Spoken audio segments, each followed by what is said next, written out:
Isn't this fun? I hope you're having as much fun as I am, because by the time we get to solution number 7, you're going to feel like you have a full toolkit for making sure your relationship works. Alright, so solution number 2. Rituals for helping you stay connected and consistent dating.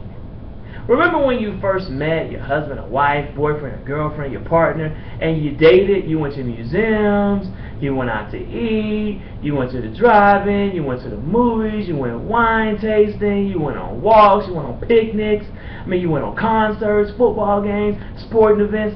You had fun. You were dating. That's what connected you all together, those experiences. Each time you went out, each time you pulled her seat out, each time she listened to you when you were talking about how much money you want to make at work or whatever's going on, those experiences bonded you together. You actually had a ritual for coming together. Every Friday night, every Saturday night, chances are you all were dating as much as you could.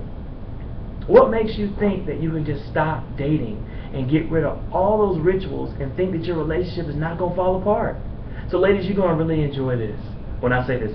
Men, you have to continue to date your queens. If you're a non-traditional relationship, you have to continue to date one another. Ladies, you can plan dates for us too. Going to the football game is a date. Hey, you did it when you met us. You didn't have to complain about football. You act like you liked it. You have to continue to do that even when you are in a committed or married relationship. In fact, relationship masters date twice a month. It doesn't matter, kids, doesn't matter what's going on at work. I don't care what's going on at work, man. We can't get so buried in the work that we're not taking care of our wife. Now, something that may shock you, recent studies show that women cheat just as much as men now. They've shown that it's not a gender difference, it's really about access. And since more women are in the workplace, they have more access to actual cheating, especially if your spouse is someone that travels a lot. So make sure that you take care of your wife and take care of your man, so that you don't open up unmet needs that other people are happy to meet. Keep them out of your house. So rituals. Now, what do I mean by that? Think about if you attended the school. I went to the University of Georgia Vanderbilt football game, okay, and to see my cousin play, who goes to Vanderbilt. Number 87, Jordan Matthews, leading the SEC, at least at this time, in yards per catch.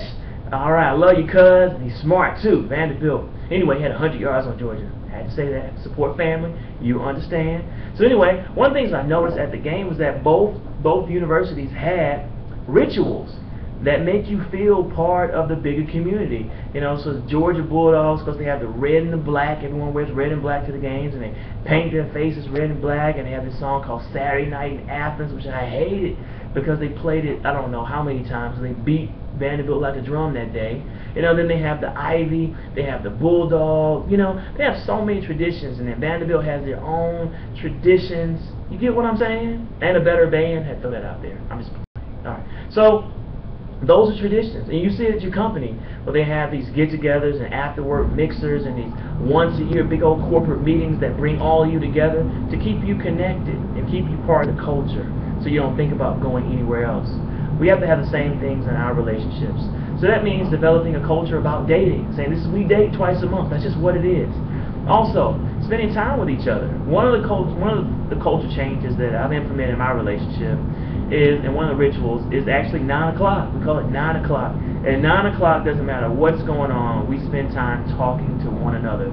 So I'll TiVo the game, or I'll put it on pause, or she won't take any conference calls, or we won't spread ourselves, thin. We'll make sure the children are in bed. You get what I'm saying? I only have one child, but we make sure that, make sure she's in bed. That's our time. Otherwise, you'll find that all these things get in the way of your relationship, and it crumbles down, and you're going to look up one day and you're going to say, why are we not connected anymore? It's because you didn't put the work in staying connected. It doesn't work just to simply put a ring on her finger, put a ring on his finger, or say you commit, or try to work things out and you're not dating. You must date and develop rituals. Another ritual that I heard is every year the Gottmans who do this research, they go back to the same place that they honeymooned for at least, I think, like 3 days, and kind of re-experience that every year to kind of bring them back together. So develop rituals around holidays, certain rituals that, we always go to the movie whenever Denzel has a movie coming. That's my favorite actor. You know, whenever he has a movie come out, we go together and we see that. Like, for instance, my dad and I have a ritual. Anytime there's a Born Identity movie, we go see it, or an action movie, we go see it together. That's something I like to do with my brother and my father, and so it bonds us together and keep rituals. We also have like Wednesdays and Sunday dinners with the family. Those rituals you want to put in your relationship so that you have a system that makes sure that you stay connected even when you get busy. Alright? So develop those rituals and make sure that you are dating. Men, date your girlfriends, date your wives. A happy wife is a happy life, and a happy wife brings other benefits that we'll get into later. Alright? Take care.